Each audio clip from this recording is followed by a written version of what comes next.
Welcome to our Islamic Kids Story channel. ایک چھوٹا سا لڑکا تھا جس کا نام حسن تھا۔ حسن بہت پیارا اور شرارتی بچہ تھا، لیکن وہ اکثر چھوٹے چھوٹے کام نظر انداز کر دیتا تھا۔ ایک دن حسن نے اسکول جاتے وقت اپنے دوست کے گم شدہ کتاب واپس کر دی۔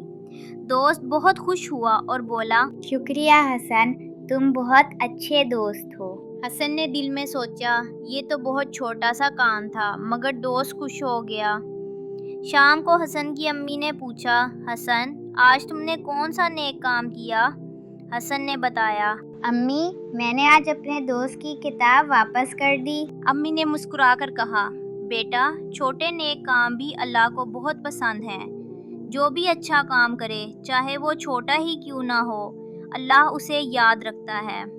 حسن نے فیصلہ کیا، میں روزانہ چھوٹے چھوٹے نیک کام کروں گا تاکہ اللہ خوش ہو اور میرا دل بھی خوش رہے۔ اور واقعی حسن نے چھوٹے چھوٹے نیک کام کرنا شروع کر دیے اور اس کا دل ہر دن خوشی اور سکون سے بھر گیا۔ سبق: ہر اچھا اور نیک کام چاہے وہ چھوٹا ہی کیوں نہ ہو، اللہ کو پسند ہے اور دل کو خوشی دیتا ہے۔